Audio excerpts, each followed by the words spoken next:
Madan ji, Madan ji, Madan ji, Madan ji,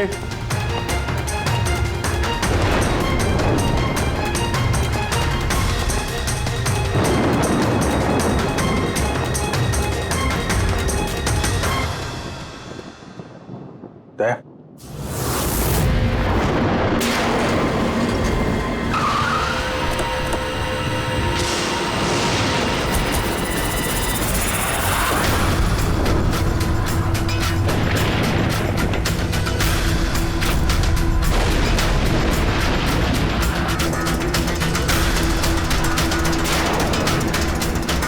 Madan ji,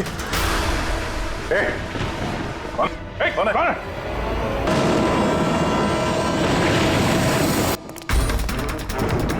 Abhijit sir, आने में देर हो गई।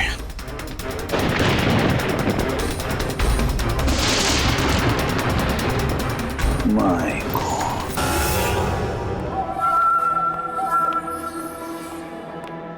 ये लीजिए। आराम से, आराम से।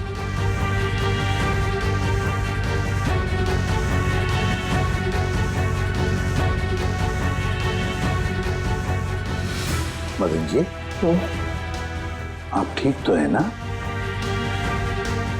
क्यों, क्या हुआ आपको? कोई है? हाँ? मेरी जान लेना चाहता है। कौन? हर वक्त मेरे आसपास ही रहते, मुझे कभी अकेला नहीं छोड़ते। शायद इस वक्त भी मुझे देख रहे, सुन रहे। देखिए मदन जी, घबराइए मत, आपको कुछ नहीं होगा, हम लोग हैं ना। मदन जी, आप किसकी बात कर रहे हैं? कौन कौन आपके पीछे पड़ा हुआ है? पुतले,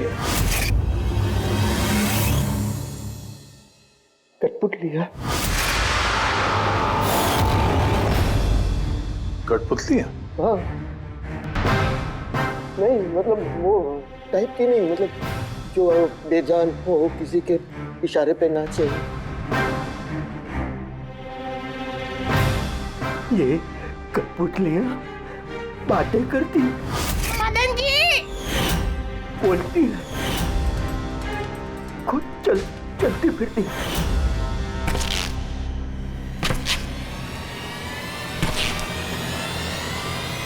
मदन जी, ओ मदन जी। बातें करने वाली कठपुतलियां? हाँ, मैं जानता हूँ आपको मेरी बात का यकीन नहीं होगा, लेकिन बात ही है, किसी को नहीं होगा।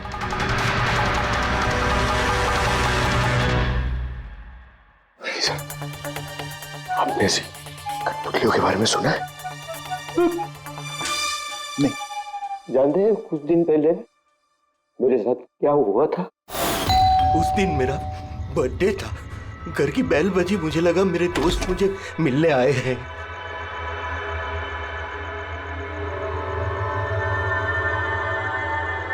इतनी रात को किसने बेल बजाई होगी? कमाल है। मदन जी,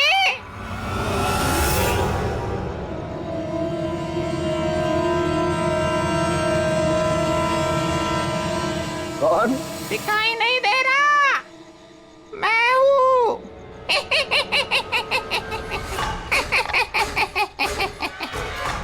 मैं ही हूँ, इतना हैरान होने की जरूरत नहीं। पता है यहाँ मैं क्यों आया हूँ? क्यों? तुम्हारी जान लेने। क्या?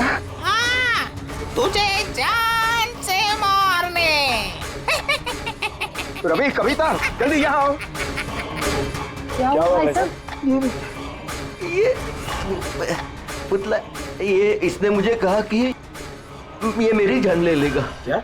हाँ भाई साहब, ये बेजान पुतला है। हाँ, वही तो ये आपकी जान कैसे लेगा? भाई साहब, आप हमारे साथ मजाक कर रहे हैं क्या? हाँ, नहीं, कैसी बात कर रहे हो तुम रवि? है मैं ऐसा बेहुदा मजाक क्यों करूंगा तुम लोग, और वो भी आज के दिन? अरे मैंने खुद सुना, इसने मुझे कहा कि वो जान ले लेगा। एक मिनट, मैं देखता हूँ। संभालना रवि, ये शांत।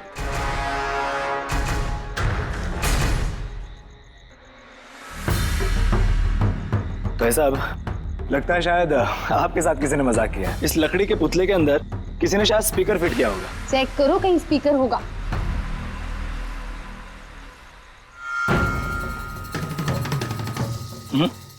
नहीं, इसमें तो कुछ भी नहीं है। अब कहाँ है वो पुतला? कैसे होगा? मैं उसी टाइम उसे तोड़ मोड़ के जला के खत्म कर दी।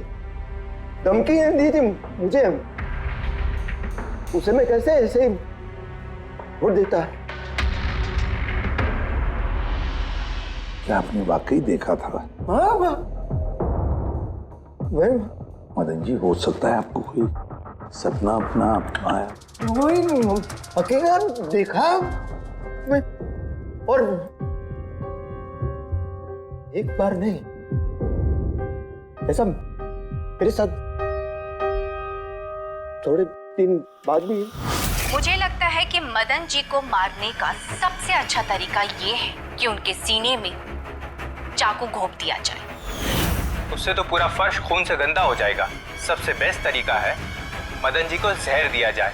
एक काम करते, क्यों ना उनका गला ही दबा दिया जाए? तो आप ही बता दीजिए मदन जी, आप कैसे मरना पसंद करेंगे?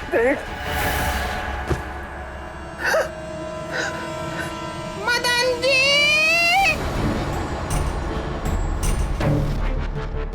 कहाँ चले?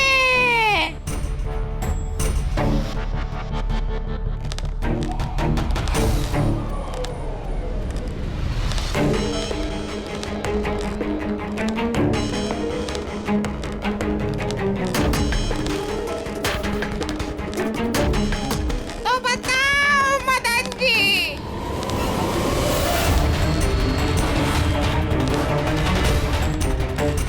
कौन से तरीके से मरना चाहोगे?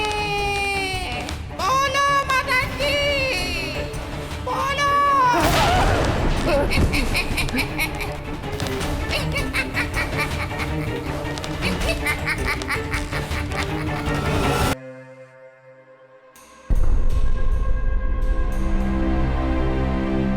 वाकई मदन जी की जान को वाकई खतरा था। सही कह रहे थे, कोई वहम नहीं था। सर मतलब ये मदन जी का खून इस कठपुतली ने किया? क्या बकवास कर रहे हो यार? कठपुतली खून थोड़ी ना कर सकती है। तो फिर खून किसने किया होगा? उसी ने फ्रेडी, उसी ने जो कठपुतली का खेल खेलना जानता है। जब हम लोग यहाँ पर आए तब कठपुतली के हाथ में ये चाकू था। सारे सबूत तो इसी की तरफ इशारा कर रहे हैं। खून इसी ने किया है। भैया प्लीज प्लीज, ये भैया को। सर, इस पुतले ने खुद नहीं किया। एक मिनट, आप लोग कौन हैं? सर, मैं कविता हूँ, इनकी पत्नी, और ये मदन भैया है, इनके बड़े भाई, ये रवि है। तो आप लोग अब तक क्या कर रहे थे? कहाँ थे आप?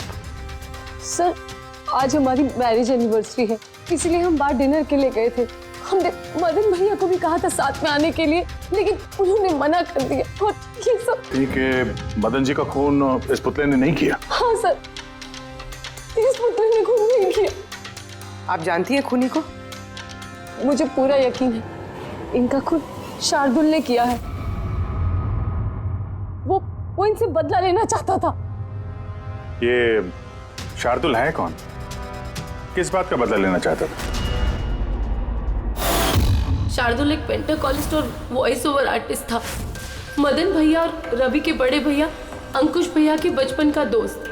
अंकुश भैया को शार्दुल से बचपन से ही बहुत लगाव था।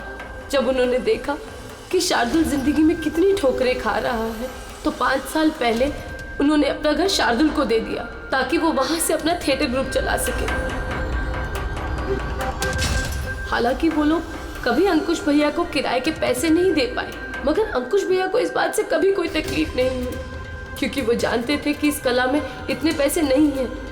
शार्दुल और उनके स्टूडेंट्स अंकुश भैया के घर से ही अपनी वेंटर कॉलेज की प्रैक्टिस किया करते थे। कठपुतलियों से बातें करवाने की इस कला का घंटों बैठकर रियाज किया करते थे। तो एक चीज तुम लोग अच्छे से समझ जाओ, वेंट्रिलोक्विज्म की कला आसान नहीं है, लेकिन ये इतना भी मुश्किल नहीं है। इस कला को करने की तकनीक इसके नाम में छिपी है। वेंट्रिलोक्विज्म एक लैटिन शब्द है जिसमें वेंटर का मतलब पेट और लोक्वी मतलब बोलना, और वेंट्रिलोक्विज्म मतलब पेट से बोलना। जैसे हेलो गौरव, कैसे हो तुम? फिर एक दिन अंकुश भैया गुजर गए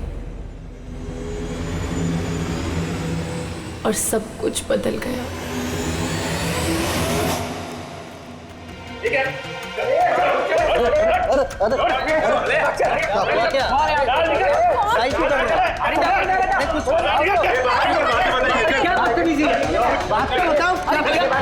चाहिए क्या? रवि, मदन, इधर क्या हो रहा है? क्या हो रहा है? ये जो इतने वक्त से तुम्हारी मुफ्तखोरी चल रही थी ना, आज से बंद हो रही। हमने यहाँ कोई धर्मशाला नहीं खोल रखी। लेकिन मदन, अंकुश ने तो कहा था। कौन अंकुश? जो मर गया वो जिंदा नहीं है, दुनिया में नहीं है। आज तक उसके तरीके से चलता था, अब मैं हूँ, मेरे तरीके से चलेगा। सुना तुमने? चलो जगह खाली करो। रवि, समझा अपने भाई को। वो क्या समझाएगा मुझे? मैं समझता हूँ ना सब कुछ। और अगर यहाँ रहना ही है तो किराया देना पड़ेगा। किराया? हाँ, किराया। कितना किराया देना होगा हमें? 4 लाख। 4 लाख? मगर 4 लाख तो हमारे पास नहीं है। नहीं है तो खाली करो, वरना पुलिस को बुला के तुम सबको जेल में भिजवा दूंगा। वहां पर रहने का कोई किराया भी नहीं देना पड़ेगा। मदन, हमें कुछ मोहलत दो। हम इतनी जल्दी कहाँ जाएंगे? मोहलत कुछ नहीं मिलेगी। बहुत सुन लिया मैंने, बहुत देख लिया तुम लोग का तमाशा। निकलो निकलो यहाँ से। अरे एक मिनट, जब तक आज तक का तुम किराया मुझे नहीं देते, ये जो सामान तुम्हारा पड़ा है ना, और ये क्या है, कठपुतलियां, वो सब मेरे कब्जे में रहेगी। अगर तुम ये भी हमसे छीन लोगे तो हम तुम्हारा किराया कैसे चुकाएंगे? वो मैं नहीं जानता। सर ऐसा मत कीजिए सर, हम आपके सारे पैसे चुका देंगे। Sir please. सर आपको ये सब बेजान कठपुतलियां लगती हैं, मगर हमारी जिंदगी बसी है इन सब में। ए भाई ट्रेजेडी किंग, ये सब तुम्हारा मेलोड्रामा है ना, मेरे अंकुश भाई के पास चलता है, मेरे सामने नहीं। और ये क्या? ये 4 लाख रुपया कमा के देगी ये कठपुतलियां? अरे 4 लाख क्या, 4,400 रुपये भी कमा के नहीं दे सकती है। जानते हो क्यों? क्योंकि ये कला खत्म हो चुकी है, जीरो। ये तुम्हारे गुरु है ना, कौन, शार्दुल, उसकी तरह किसी काम की नहीं है। लूजर है, लूजर ये। चले निकल निकल।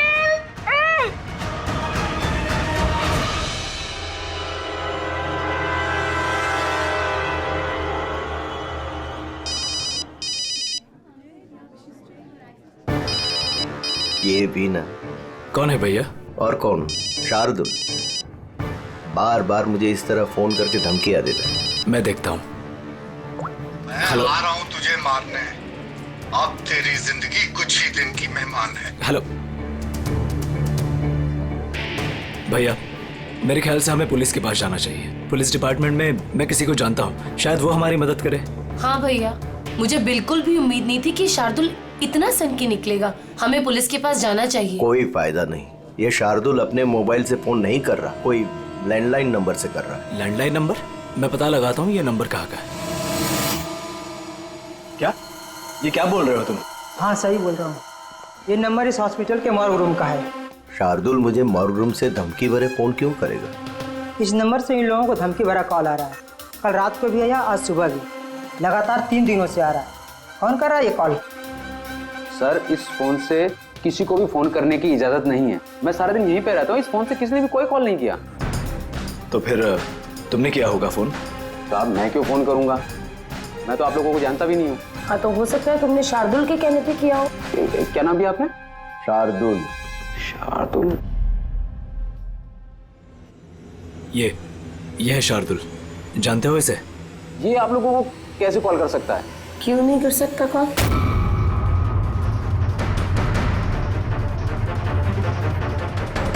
ये कैसे हो गया? शार्दुल? 3 दिन पहले इनकी मौत हो चुकी है। तो फिर ये फोन कैसे कर सकते हैं? पर इनकी मौत हुई कैसे? इन्होंने शराब पी रखी थी, एक कार इनको उड़ा के चली गई। अगर ये यहाँ मरा पड़ा है तो मुझे धमकी भरे फोन कौन करता था? सर, पुलिस रिकॉर्ड के मुताबिक तो ये सारे कॉल्स मौके लैंडलाइन से आए थे। लेकिन मौ का फोन लाइन तो कोई इस्तेमाल कर ही नहीं रहा था। फिर ये सब कैसे? पूर्वी, अच्छी तरह से चेक करो, देखो चक्कर क्या है, मामला गड़बड़ है। सर, इन्हें कुछ पता नहीं चलेगा। आप ऐसा क्यों कह रही हैं? क्योंकि सीआईडी जिंदा इंसानों को पकड़ सकती है, आत्माओं को नहीं। और मैं जानती हूँ ये सब शार्दुल की आत्मा ने किया है। देखिए, आत्मा जैसी कोई चीज नहीं होती है। पढ़ी लिखी होने के बाद भी आप ऐसी बातें कर रही हैं। आप भी तो पढ़े लिखे, आप ही बताइए ना, एक लाश मौत से फोन कैसे कर सकती है? कैसे मदन भैया से वो कठपुतलियां बात कर सकती है? सर, आपको ये सब नॉर्मल लग रहा है? आप लोगों ने भी ऐसा कुछ अनुभव किया जैसे मदन जी ने किया था? जी सर। नहीं, हट जाओ, आज मैं तुम्हें छोड़ूंगा नहीं। बहुत परेशान किया है तुम लोगों ने मुझे, मार डालूंगा मैं, आज तुमको छोड़ूंगा नहीं। भैया, हट जाओ। नहीं भैया, क्या हुआ? क्या बताना? अरे भैया, ये क्या कर रहे हैं भैया? भैया, कठपुतलियां हैं, दूर रहना। कठपुतलियां?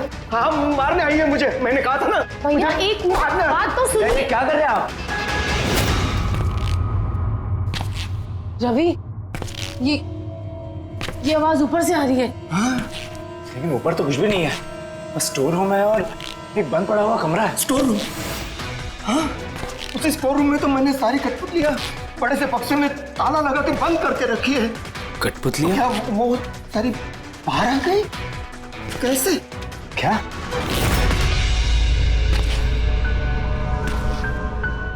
भैया, आप डरिए मत, आइए ऊपर चलिए।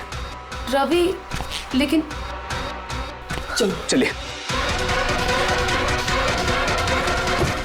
आराम से, संभल के।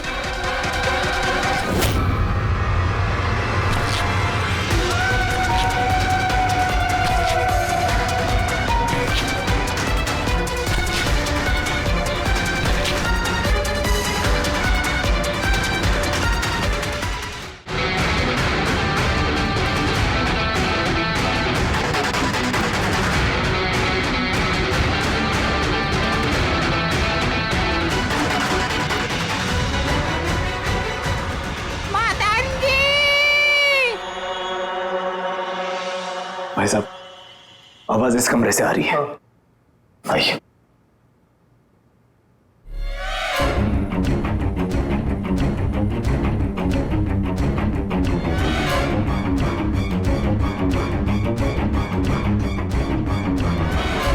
मदन जी,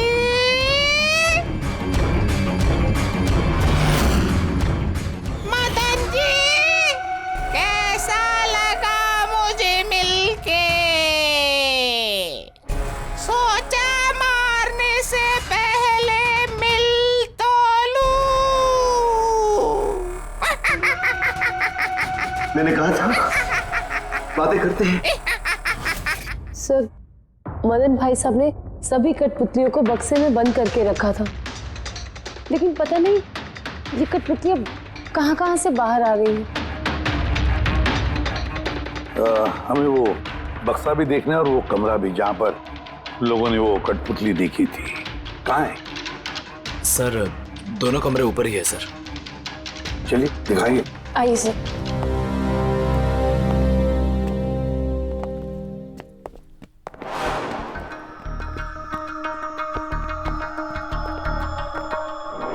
सर, पैरों की आवाज हमने कॉरिडोर में सुनी थी और वो पुतला हमने भी यहाँ इस जगह पर देखा था सर।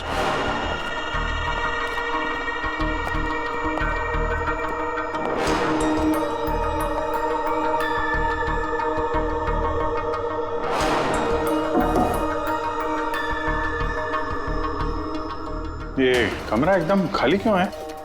सर, मैंने सोचा था कि यहाँ पर ट्रेडमिल और बाइसिकल रखूंगा और थोड़ी एक्सरसाइज करूंगा, पर कभी टाइम ही नहीं मिला।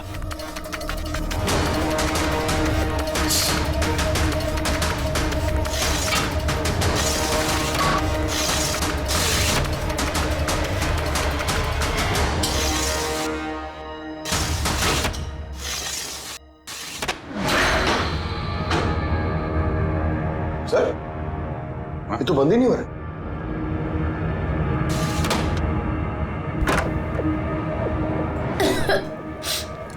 आइए सर। सर यही वो पेटियां हैं जिनमें कठपुतलियां बंद थी। इधर लाइट ऑन करना।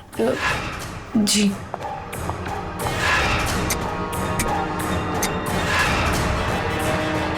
सर ये कमरा बहुत दिन से बंद है तो शायद बल्ब खराब हो गया।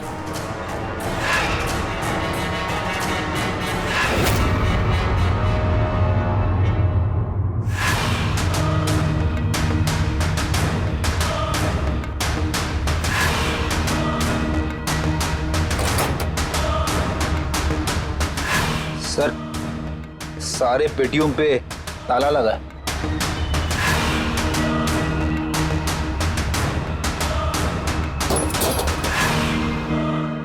मगर ये ताले मजबूत नहीं है, कोई भी इसे आसानी से खोल सकता है।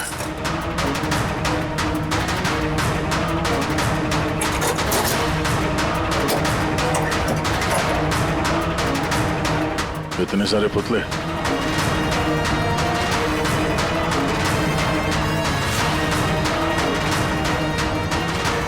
देखे जरा इसमें कोई मैकेनिज्म फिट तो नहीं है। सर मैं आपसे बोल तो रही हूँ ये बात नहीं करते हैं, जरूर इसमें शार्दुल की आत्मा आकर बात करती है। अंदर कोई मैकेनिज्म या कोई स्पीकर तो है नहीं जिससे आवाज आ सके। सर वाकई में ये सच बोल रही है, ना तो कोई मैकेनिज्म है और ना ही कोई स्पीकर, तो फिर ये कठपुतलियां बोल कैसे सकती है?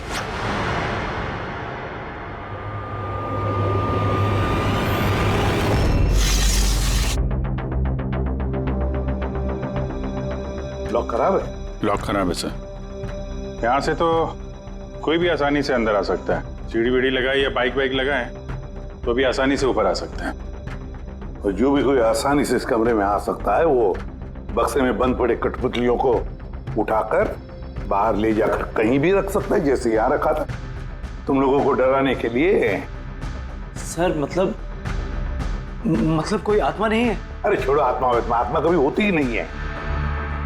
ये तो वही हो सकता है जिस घर का चप्पा चप्पा जानता है, चप्पा चप्पा जानता है। और तो और कठपुतलियों के बारे में भी अच्छी मालूमात रखता है। और ये हो सकते हैं शार्दुल के स्टूडेंट्स।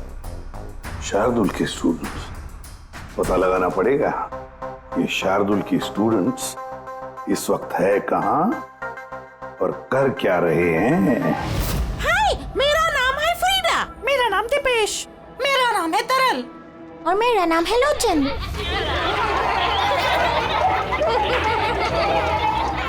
आज मैं आप सबको एक बहुत ही अच्छी कहानी सुनाने वाली हूँ। नहीं, हमेशा तुम ही क्यों सुनाओगी कहानी? अरे तो इसमें अर्जी क्या है? हाँ, फ्रीडा तुम्हें हमेशा सबसे अच्छा रोल चाहिए होता है। हाँ दीपेश, तुमने बिल्कुल सही कहा। मेहनत हम करते हैं और फेमस तुम होती हो। तुम्हारी कठपुतली का भी यही कहना है। सर समझ में नहीं आ रहा सर, ये कठपुतली बात कैसे करी? अरे पंकज, एक कला है आवाज बदलने की कला, इसे कहते हैं वेंट्रिकुलिज्म। बिल्कुल, बात तो यही लोग कर रहे हैं, लेकिन लगता है कि ये आवाज कठपुतली के मुंह से निकल रही है। मगर सर ये लोग कहाँ बात कर रहे हैं? देखिए ना, इनके तो मुंह भी नहीं चल रहे। देखो मैं कह रहा हूँ मैं सबसे बेस्ट हूँ। यही तो कला है पंकज, बिना मुंह खोले इतनी साफ आवाज में बात करना। आवाज यहाँ पेट से निकलती है। वो आत्मा भी इसी कला की पैदाइश थी। उन पुतलों ने इसी कला के जरिए मदन जी से बात की थी और वो न्यूज रीडर्स ने भी। मगर सर ये लोग तो कठपुतलियों को ऐसे हाथ से हिला रहे हैं सर। हाँ तो ऐसे तो होता है पेट शो में। मगर सर मदन जी ने वो पुतला देखा था, उसे तो कोई हाथ से नहीं हिला रहा था, ना ही कोई बात कर रहा था ऐसे। शायद कोई मैकेनिज्म फिट किया होगा उन पुतलों में जो किसी रिमोट कंट्रोल से ऑपरेट होता होगा। सर मगर रवि ने बोला था कि उसके अंदर कुछ भी नहीं था, कुछ भी नहीं था। साउंड मैकेनिज्म नहीं मिला था, लेकिन उसके सर के अंदर कोई मैकेनिज्म था जिसकी वजह से उसका सर और मुंह हिल रहा था, जो शायद रवि को दिखानी। सी कठपुतलियां बनाना शार्दुल या उसके किसी स्टूडेंट का ही काम हो सकता है जो मदन जी के घर का चप्पा चप्पा अच्छी तरह से जानता है। इन्हें पता होगा उस खिड़की के बारे में जिसका लाश टूटा हुआ था। घर में घुस के जगह जगह कठपुतलियां लगाना और उनसे बातें करवाना तो इनके बायत का खेल है। मगर सर, मॉर्ग से इन लोगों ने कॉल कैसे किया? सर, हाँ सर पता चल गया कि मॉर्ग रूम वाले फोन कैसे आ रहे हैं। कैसे? सर इसके लिए स्पूफिंग सॉफ्टवेयर का इस्तेमाल किया गया। Spoofing software? ये क्या होता है? सर अभी बताती हूँ।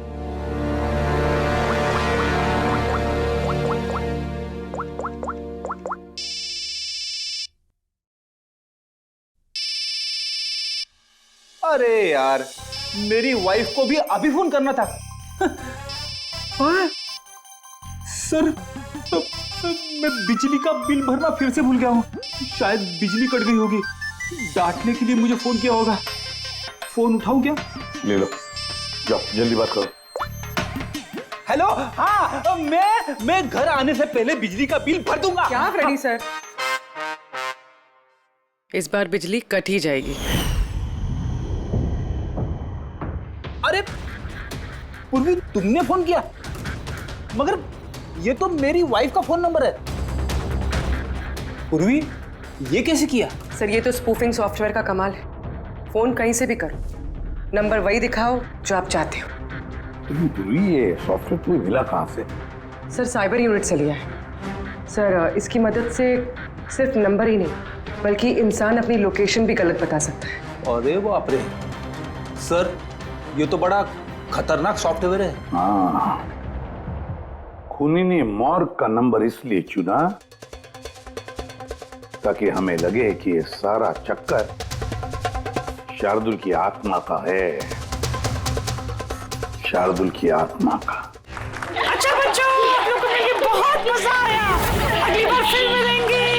बाय। संभाल के बच्चे, संभाल के। Bye bye. Bye bye bye.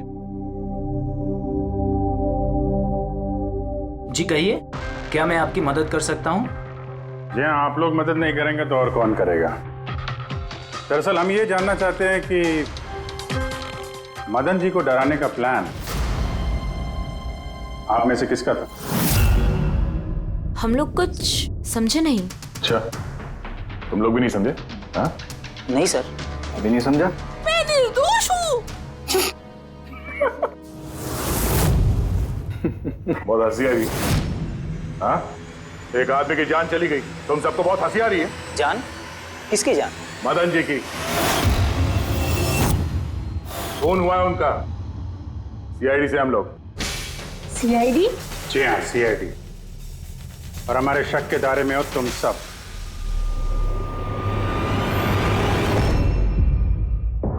कल तुम लोग कहाँ थे? मैं कल अपने दोस्त सलोनी के घर पे था सर। आप उसके घर वालों से पूछ सकते हैं। और तुम कहाँ थे? सर हम, मेरा मतलब लोचन और मैं एक शो के लिए गए थे पुणे। आज सुबह ही लौटे हैं हम। पुणे? कैसे गए थे पुणे? रेडियो कैब से। आई हैव द इंफॉर्मेशन, आप चेक कर सकते हो। ये लीजिए। क्या हुआ? बहुत पसीने छूट रहे हैं तुमको? हाँ? तुम कहाँ थे कल रात? सर वो मैं बताता हूँ।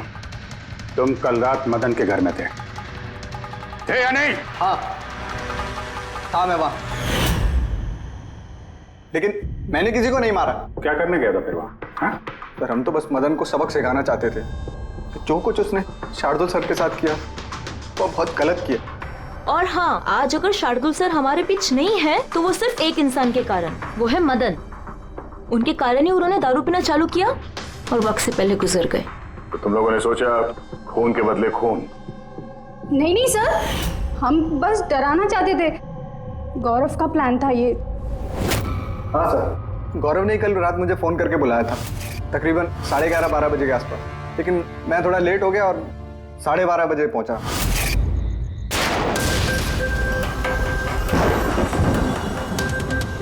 आज तो वैसे ही बहुत लेट हो गया, मार ही डालेगा गौरव मुझे। चला गया शायद अंदर, अब इससे इशारा कैसे करूं?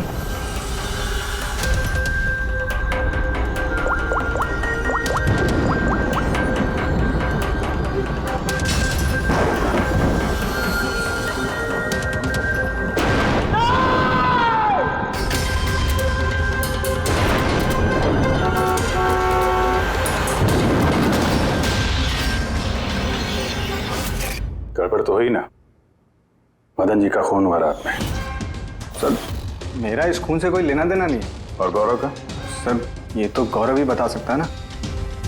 ठीक है, बुलाओ गौरव को। कहाँ है वो? गौरव तो फिलहाल गोवा में। गोवा? गोवा किस लिए? सर ये पता नहीं। उसको बचाने की कोशिश मत करना, वरना खुद बच जाओगे, समझे? नहीं सर, ऐसी बात नहीं है। कल रात को जब मैंने उसे फोन किया तो उसका फोन बंद आ रहा था। आज सुबह उसका मैसेज आया मेरे पास। मैसेज? इधर सर कल रात कुछ ऐसा हुआ जो नहीं होना चाहिए था। मैं गोवा पहुंच गया हूँ कुछ दिन छुपने के लिए। लेकिन ये गोवा पहुंचा कब और कैसे? जब हम लोग क्राइम सीन पे पहुंचे तो वो वहां पे था नहीं। हाँ, अगर हम मान भी ले कि जब हम लोग वहां पर पहुंचे उससे ठीक पहले वो वहां से निकला था, तो वो गोवा कैसे पहुंच सकता है? खून हुआ रात के 1 बजे, उसके बाद हम लोग वहां पहुंचे और रात को कोई फ्लाइट तो है नहीं गोवा जाने वाली। सर अगर फ्लाइट से नहीं और बस से या फिर गाड़ी से गया हो तो? नहीं पंकज, ड्राइव करके गोवा पहुंचने में कम से कम 12 घंटे लगते हैं और ये मैसेज आया है सुबह 9 बजे। मतलब गोवा पहुंचने से पहले ही उसने मैसेज कर दिया कि वो गोवा पहुंच चुका है। पंकज जरा पता करो गौरव के मोबाइल की लास्ट लोकेशन क्या थी। नंबर देना गौरव का। Okay ji, thank you. Sir Gaurav का आखिरी लोकेशन मदन जी का बंगलो ही था और कल रात 11:30 बजे उसका फोन बंद हुआ। 11:30? Hello, thank you sir. Gaurav Kumar नाम का कोई भी आदमी गोवा के किसी भी फ्लाइट में नहीं था, ना आज सुबह ना कल रात को। और तो और सर ये किसी भी एयरपोर्ट के सीसीटीवी फुटेज में भी दिखाई नहीं दिया। मतलब अपना शक सही निकला, गौरव यही है उसने या फिर किसी और ने उसके फोन से ये मैसेज भेजा है कि वो गोवा गया है। लेकिन सर कोई ऐसा करेगा क्यों? वो तो अभी पता नहीं है फ्रेडी, लेकिन एक बात समझ में नहीं आ रही। गौरव जी को मदन जी को मारना था तो वो कभी भी मार सकता था। ये डराने का ड्रामा क्यों? ये चारों लोग मिलकर ये जो कठपुतली का गेम खेल रहे थे। और तो और जब उसने मदन जी को मारा तो इसके बारे में अपने दोस्तों को बताया भी नहीं। यहाँ पे कुछ पेच है। इसका एक ही मतलब है बॉस, या तो गौरव को हड़बड़ी में मदन जी को मारना पड़ा जब वो पकड़ा गया, या फिर खूनी गौरव नहीं कोई और ही है। सर अगर खूनी कोई और है तो फिर ये गौरव कहाँ है? हो सकता है खूनी ने गौरव को मार के उसे गायब कर दिया और हमारे सामने ऐसे सबूत डाल दिए जिससे हमें ये लगे कि वो हमसे छुप रहा है, गोवा में है। ये लॉक टूटा हुआ है। इसी खिड़की से गौरव और उसके साथी अंदर आते थे मदन जी को डराने के लिए। अगर ये गौरव कल रात यहाँ पे आया था उसके बाद से गायब है तो हो सकता है उसके साथ जो कुछ भी हुआ यही हुआ। अगर यहाँ उसके साथ कुछ हुआ है तो कुछ ना कुछ ट्रेसेस तो मिलने चाहिए। ल्यूमिनल टेस्ट करके देखते हैं। पूर्वी सर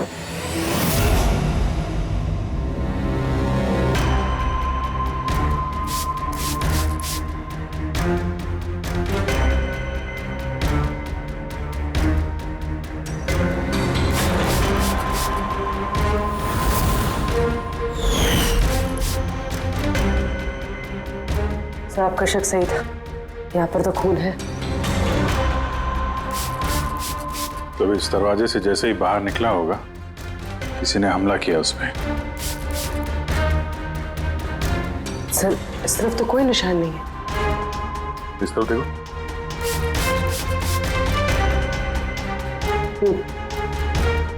आगे देखो।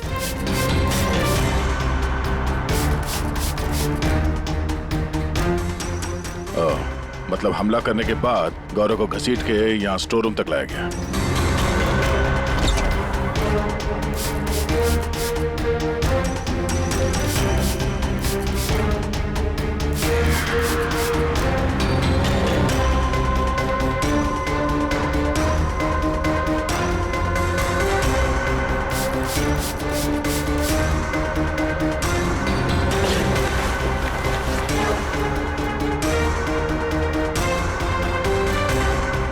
सर खून की बूंदें तो यहाँ तक है, मतलब गौरव को यहीं पर।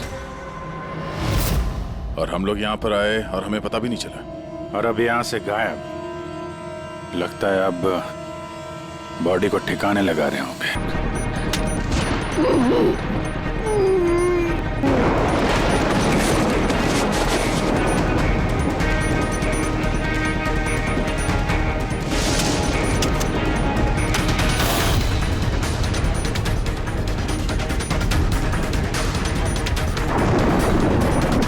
सीआईडी? अरे गोया लग जाएगी, भागे, हट।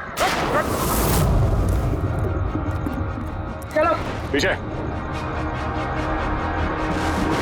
हाँ जिंदा है। ले जाओ जल्दी हॉस्पिटल। जिंदा दफनाना चाहते थे सर। हाँ लेकिन आपको कैसे पता चला कि हम लोग यहाँ पर हैं? आजकल मोबाइल के जरिए भी मुजरिमों को पकड़ लेते हैं हम लोग। उस खुदगर्ज और लालची इंसान का मर जाना ही ठीक था। अंकुश भैया की मौत के बाद मदन भैया अकेले ही सारी प्रॉपर्टी हड़प जाना चाहते थे। हमें क्या मिलता? ठेंगा। हमने ये प्लान तब बनाया जब घर में वो कठपुतलियों वाले हादसे होना शुरू हुए। हम जानते थे सर कि कोई आत्मा वात्मा का चक्कर नहीं है, इसीलिए हम एक रात जागे ताकि इस कठपुतली के राज से पर्दाफाश कर सके। और फिर तुम लोगों ने गौरव को पकड़ लिया? हाँ।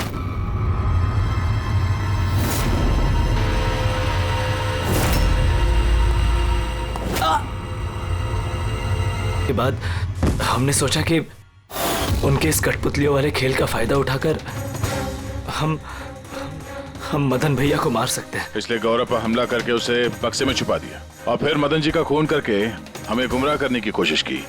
ये दिखाना चाह के खून पुतले ने किया है। हाँ?